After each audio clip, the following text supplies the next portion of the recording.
낮에는 아무렇지 않던 마음이 밤이 되면 무너질 때가 있습니다. 사람들은 잘 자는 것이 복이라 말하지만 어떤 이들에게는 밤이 두려운 시간입니다. 엎드려 기도하다 지쳐 잠들고 눈을 감으면서도 내일 아침 통장 잔고가 바뀌어 있기를 바라는 마음. 어떻게든 오늘 하루를 넘긴 내가 대견하면서도 초라한 그런 밤을 보내본 적이 있을 것입니다. 재정의 문제는 단순히 돈의 문제가 아닙니다. 그것은 내 존재의 가치를 흔들고 하나님에 대한 신뢰를 시험하며 때로는 기도의 힘을 의심하게 만드는 영적 전쟁입니다.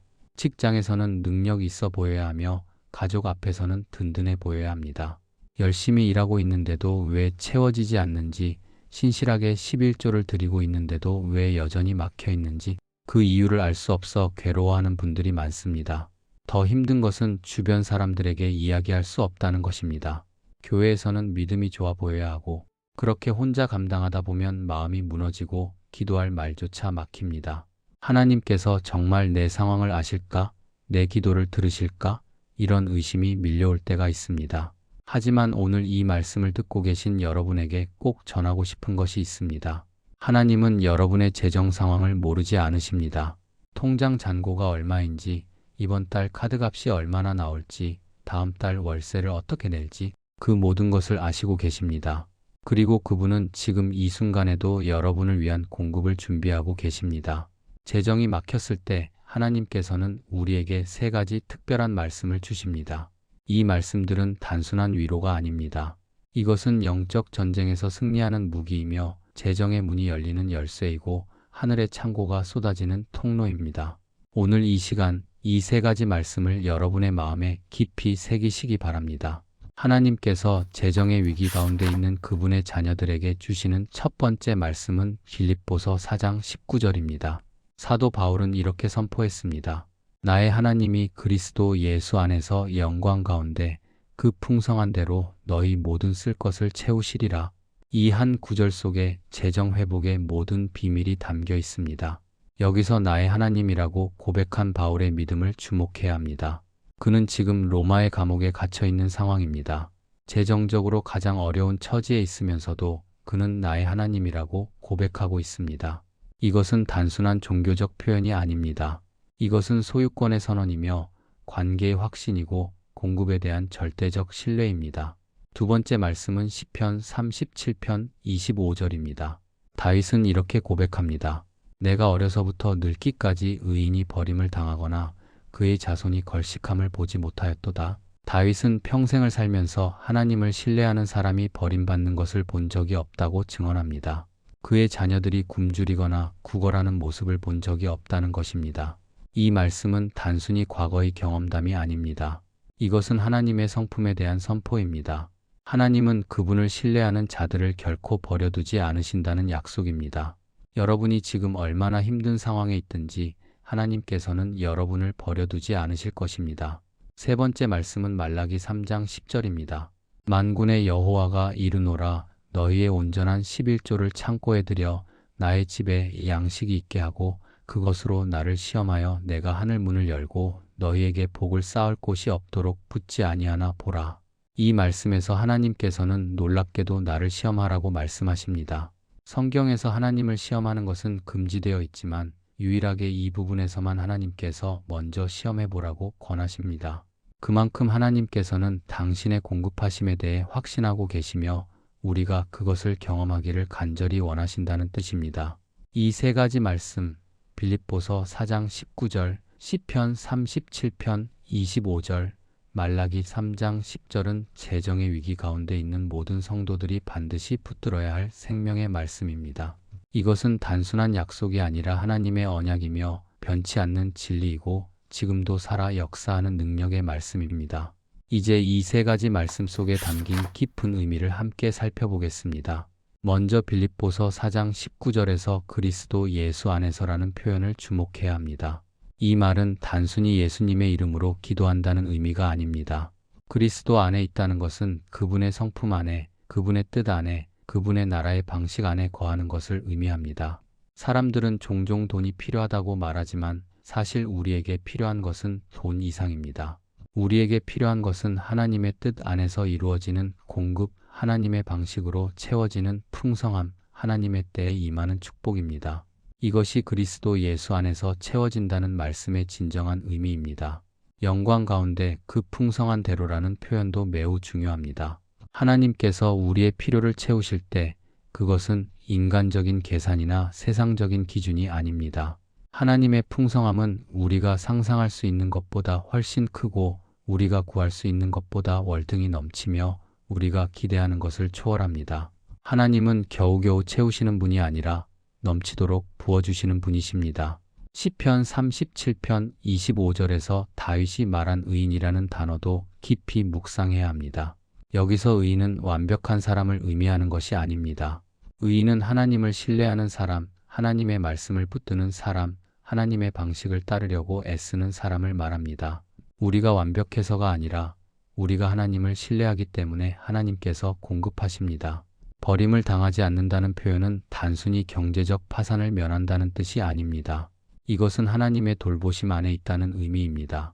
상황이 어려워 보일 수 있고 때로는 막막해 보일 수 있지만 하나님께서는 결코 우리를 홀로 내버려 두지 않으십니다. 그분은 우리와 함께 계시며 우리를 위해 일하고 계십니다. 말라기 3장 10절의 온전한 11조는 단순히 수입의 10%를 드리는 것 이상의 의미가 있습니다. 온전하다는 것은 마음을 다한다는 뜻입니다. 억지로, 마지못해, 계산하면서 드리는 것이 아니라 기쁨으로, 감사함으로, 신뢰함으로 드리는 것을 의미합니다. 하나님께서는 우리가 무엇을 드리느냐보다 어떤 마음으로 드리느냐를 더 중요하게 보십니다. 하늘 문을 열고라는 표현은 매우 극적입니다. 하나님의 창고가 열린다는 것입니다. 세상의 경제 시스템이 아니라 하늘의 경제 시스템이 작동한다는 의미입니다. 인간의 계획이나 능력이 아니라 하나님의 초자연적인 공급이 임한다는 약속입니다. 이것이 바로 재정 축복의 비밀입니다. 정리하자면 이 세 가지 말씀이 우리에게 주는 원리는 명확합니다. 첫째, 하나님은 공급하시는 분이십니다. 둘째, 하나님을 신뢰하는 자는 버림받지 않습니다. 셋째, 온전히 드리는 자에게 하늘 문이 열립니다. 이 원리를 믿고 붙들 때 우리의 재정 상황은 반드시 변화하기 시작합니다. 얼마 전 저에게 한 성도가 찾아왔습니다. 40대 중반의 사업가였는데 코로나 이후 사업이 급격히 어려워졌다고 했습니다. 빚은 늘어나고 매출은 줄어들고 직원들 월급도 제때 주지 못하는 상황이었습니다. 밤마다 잠을 이루지 못하고 아침에 눈을 뜨는 것조차 두려웠다고 합니다. 그는 교회에서 11조를 드리는 것도 중단했습니다. 하나님께 드릴 여유가 없다고 생각했기 때문입니다. 오히려 그 돈으로 빚을 갚거나 생활비에 보태는 것이 더 현실적이라고 판단했습니다. 그렇게 몇 달이 지났지만 상황은 더 악화되었습니다. 돈을 아껴 쓰려고 애썼지만 예상치 못한 지출이 계속 생겼고 빚은 더 늘어났습니다. 어느 날 새벽 그는 더 이상 견딜 수 없어서 교회 기도실에 나왔습니다. 그리고 울면서 하나님께 부르짖었습니다. 하나님, 정말 저를 버리신 겁니까? 제가 무엇을 잘못했습니까? 어떻게 해야 합니까? 그때 그의 마음에 빌립보서 4장 19절 말씀이 떠올랐습니다. 나의 하나님이 그리스도 예수 안에서 영광 가운데 그 풍성한 대로 너희 모든 쓸 것을 채우시리라. 그는 그 순간 깨달았습니다.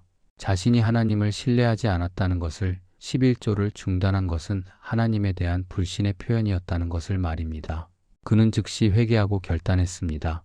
다시 11조를 드리고 하나님의 말씀을 붙들기로 한 것입니다. 통장에 남은 돈은 얼마 되지 않았지만 그는 그 중에서 11조를 먼저 떼어놓았습니다. 놀라운 일이 일어나기 시작했습니다. 그 주에 3년 전에 거래했던 업체에서 연락이 왔습니다. 새로운 프로젝트를 함께 하자는 제안이었습니다. 계약금으로 들어온 돈은 그가 예상했던 것보다 훨씬 많았습니다. 그 다음 달에는 오랫동안 받지 못했던 외상 대금이 한꺼번에 입금되었습니다. 거래처에서 갑자기 정리를 하게 되어 밀린 대금을 모두 지불한다는 것이었습니다. 더 놀라운 것은 그의 마음이 변화한 것입니다. 전에는 돈 걱정 때문에 밤잠을 설쳤지만 이제는 평안한 마음으로 잠을 잘 수 있게 되었습니다. 아직 모든 빚을 다 갚은 것은 아니지만 하나님께서 공급하실 것을 확신하게 되었기 때문입니다. 그는 지금도 매일 아침 빌립보서 4장 19절을 고백하며 하루를 시작한다고 합니다. 그가 제게 이렇게 말했습니다. 목사님, 하나님의 공급하심을 경험한 후로는 돈을 바라보는 관점이 완전히 달라졌습니다.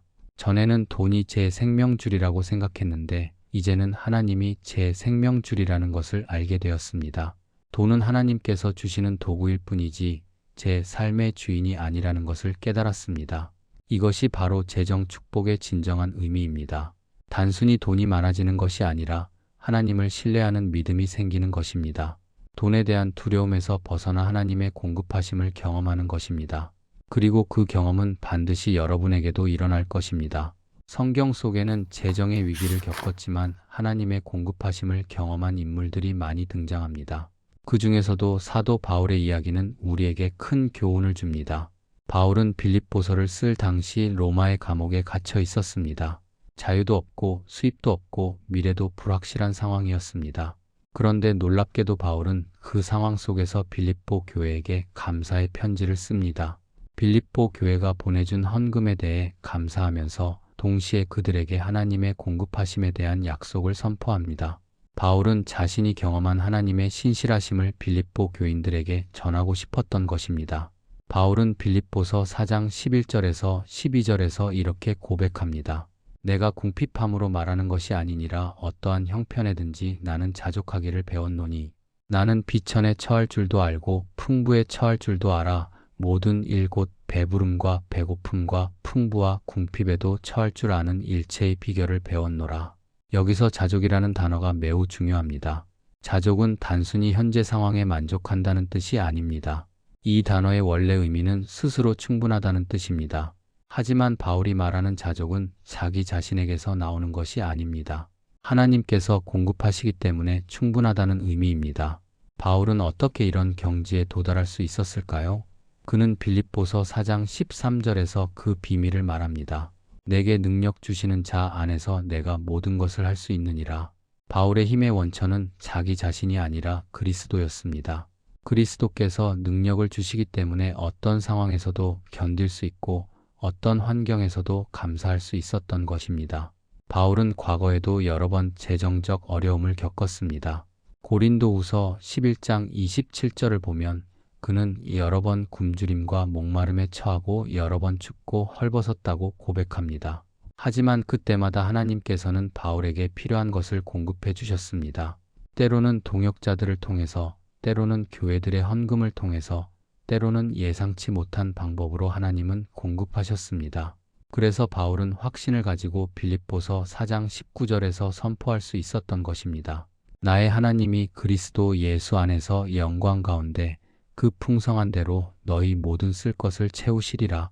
이것은 단순한 희망사항이 아닙니다. 이것은 자신이 직접 경험한 하나님의 신실하심에 대한 확신 있는 선포였습니다. 바울의 이야기에서 우리가 배워야 할 것은 명확합니다. 재정의 문제는 일시적입니다. 하지만 하나님의 공급하심은 영원합니다. 상황은 변할 수 있지만 하나님의 성품은 변하지 않습니다. 우리가 풍부할 때도 궁핍할 때도 하나님은 동일하신 분이며 우리에게 필요한 것을 공급하시는 분입니다. 바울처럼 우리도 자족하는 법을 배워야 합니다. 그것은 포기하는 것이 아니라 하나님을 신뢰하는 것입니다. 현재 상황에 절망하는 것이 아니라 하나님의 공급하심을 기대하는 것입니다. 그리고 그 기대는 결코 우리를 부끄럽게 하지 않을 것입니다. 왜냐하면 하나님은 신실하신 분이시기 때문입니다. 이제 말씀을 우리의 삶에 구체적으로 적용할 차례입니다.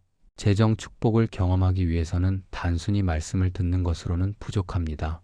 그 말씀을 믿고 고백하고 실천해야 합니다. 오늘부터 21일 동안 3가지 말씀을 붙들고 실천하는 챌린지를 시작하시기 바랍니다. 가장 먼저 해야 할 것은 매일 아침 일어나자마자 3가지 말씀을 큰 소리로 선포하는 것입니다. 빌립보서 4장 19절 나의 하나님이 그리스도 예수 안에서 영광 가운데 그 풍성한 대로 나의 모든 쓸 것을 채우시리라. 시편 37편 25절 내가 어려서부터 늙기까지 의인이 버림을 당하거나 그의 자손이 걸식함을 보지 못하였도다. 말라기 3장 10절 만군의 여호와가 이르노라 너희의 온전한 11조를 창고에 들여 나의 집에 양식이 있게 하고 그것으로 나를 시험하여 내가 하늘 문을 열고 너희에게 복을 쌓을 곳이 없도록 붙지 아니하나 보라. 이 3가지 말씀을 매일 아침 선포하십시오. 믿음으로 선포하십시오. 확신을 가지고 선포하십시오. 여러분의 입술에서 나오는 이 말씀들이 영적 세계를 움직이고 하늘의 창고를 여는 열쇠가 될 것입니다. 그 다음으로 중요한 것은 온전한 11조를 드리는 것입니다. 만약 지금까지 11조를 드리지 않았다면 오늘부터 시작하십시오.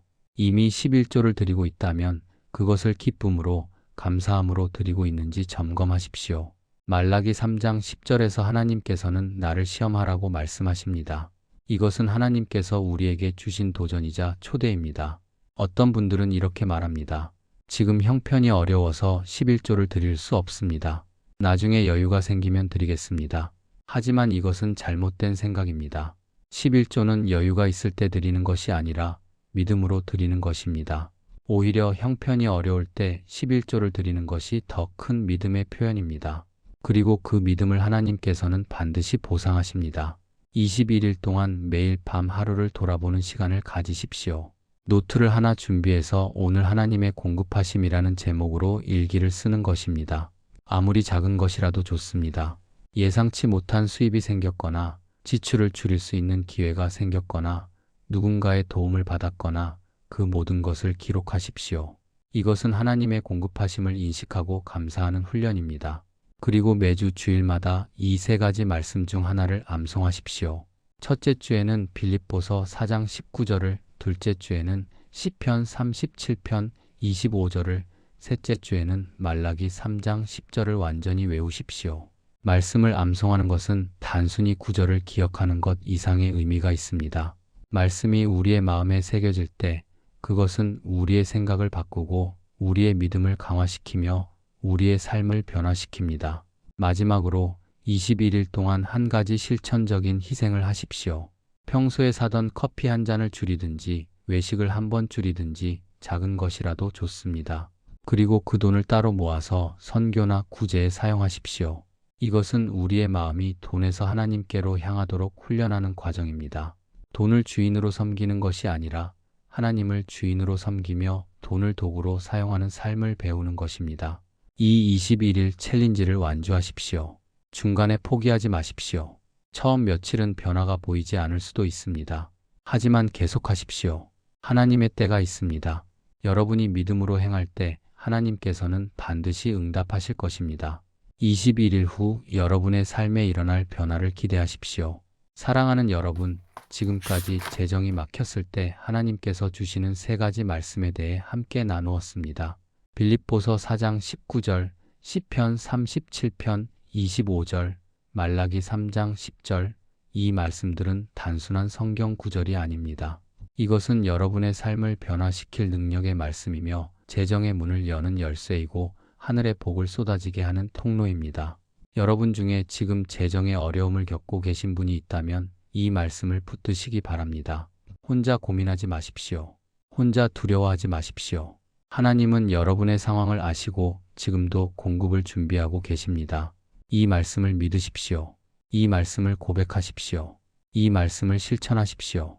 그러면 반드시 변화가 일어날 것입니다. 오늘 이 영상이 여러분에게 도움이 되었다면 좋아요 버튼을 눌러주시기 바랍니다. 여러분의 좋아요는 단순한 클릭이 아닙니다.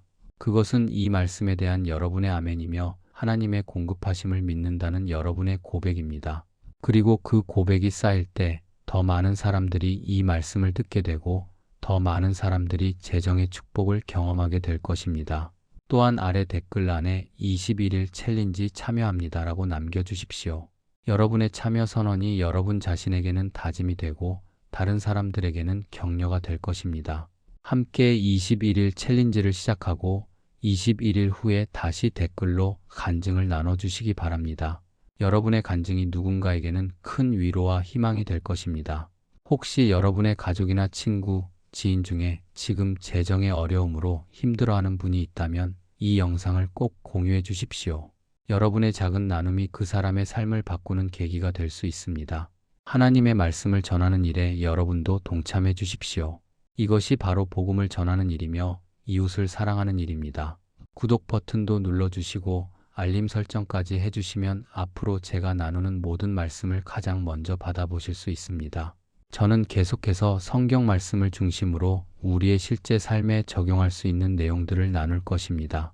여러분의 신앙생활에 실질적인 도움이 되는 콘텐츠를 만들기 위해 최선을 다하겠습니다. 마지막으로 오늘 이 말씀을 들으시고 마음에 감동이 오신 분들은 지금 이 순간 짧게라도 기도하시기 바랍니다. 하나님, 이 말씀을 믿습니다. 하나님께서 나의 모든 필요를 채워주실 것을 믿습니다. 21일 동안 이 말씀을 붙들고 나아가겠습니다. 아멘. 이렇게 고백하십시오. 그 고백이 여러분의 삶의 실제가 될 것입니다. 사랑하는 여러분, 재정의 문제는 누구에게나 찾아올 수 있는 시험입니다. 하지만 그것이 끝이 아닙니다. 그것은 오히려 하나님의 공급하심을 경험하는 기회가 될 수 있습니다. 바울이 감옥에서 자족을 배웠듯이 우리도 어려움 속에서 하나님을 더 깊이 신뢰하는 법을 배울 수 있습니다. 오늘 나눈 세 가지 말씀을 다시 한번 기억하십시오. 빌립보서 4장 19절, 나의 하나님이 그리스도 예수 안에서 영광 가운데 그 풍성한 대로 너희 모든 쓸 것을 채우시리라.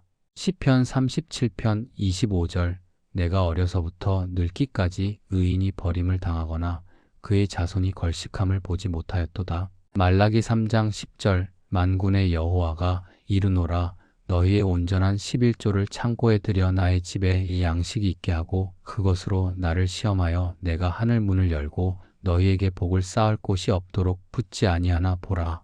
이 말씀들은 변하지 않는 하나님의 약속입니다. 시대가 바뀌어도 환경이 변해도 이 약속은 동일하게 유효합니다. 2000년 전 바울이 경험했던 그 하나님의 공급하심을 오늘 여러분도 경험할 수 있습니다. 다윗이 고백했던 그 하나님의 신실하심을 지금 여러분도 고백할 수 있습니다. 이제 함께 기도하겠습니다. 하나님 아버지, 재정의 어려움 속에서 마음이 무너지고 두려워했던 저희를 용서해 주십시오. 하나님께서 공급하시는 분이심을 알면서도 눈에 보이는 것에 더 의지하고 세상의 방법을 더 신뢰했던 저희의 연약함을 용서해 주십시오. 오늘 이 말씀을 통해 다시 한번 깨닫습니다. 하나님만이 저희의 진정한 공급자이시며 하나님의 방법이 가장 확실한 길임을 고백합니다. 하나님, 오늘 이 말씀을 들은 모든 분들의 마음에 믿음을 심어 주십시오. 빌립보서 4장 19절의 약속을 믿게 하시고 시편 37편 25절의 확신을 갖게 하시며 말라기 3장 10절의 도전을 받아들이게 하여 주십시오. 21일 동안 이 말씀을 붙들고 나아갈 때 각 사람의 삶에 하나님의 공급하심이 실제로 나타나게 하여 주십시오. 11조를 드리는 것이 어려운 분들에게는 용기를 주시고 이미 드리고 있는 분들에게는 더 큰 기쁨을 주십시오. 재정의 문제로 잠 못 이루는 분들에게는 평안을 주시고 내일을 두려워하는 분들에게는 소망을 주십시오. 하나님께서 모든 것을 아시고 계심을 믿게 하시고 때가 되면 반드시 공급하실 것을 확신하게 하여 주십시오. 하나님, 이 말씀이 단순히 귀로 듣고 끝나는 것이 아니라 삶으로 실천되게 하여 주십시오. 매일 아침 이 말씀을 고백하게 하시고 매일 밤 하나님의 공급하심을 감사하게 하여 주십시오. 작은 것에도 감사하는 마음을 주시고 크고 작은 모든 일에서 하나님의 손길을 발견하게 하여 주십시오. 21일 후 이곳에 다시 돌아와서 간증을 나눌 수 있게 하여 주십시오. 하나님께서 정말 공급하셨습니다. 하나님께서 정말 신실하십니다라고 고백할 수 있게 하여 주십시오. 그 간증들이 또 다른 사람들에게 희망이 되고 믿음이 되며 용기가 되게 하여 주십시오. 마지막으로 기도합니다. 이 영상을 보는 모든 분들의 가정에 하나님의 평안이 충만하게 하시고 그들의 일터에 하나님의 축복이 넘치게 하시며 그들의 삶에 하나님의 공급하심이 끊이지 않게 하여 주십시오. 재정의 문제로 인해 관계가 깨지지 않게 하시고 믿음이 무너지지 않게 하시며 소망을 잃지 않게 하여 주십시오. 예수 그리스도의 이름으로 기도드립니다. 아멘. 하나님의 은혜와 평강이 여러분과 함께 하시기를 축복합니다. 여러분의 재정에 하나님의 공급하심이 넘치기를 축복합니다. 여러분의 가정에 하나님의 평안이 가득하기를 축복합니다. 21일 후 다시 만나 뵙겠습니다. 그때는 승리와 감사의 간증으로 함께 하시기를 바랍니다. 하나님께서 여러분과 함께 하십니다. 사랑합니다.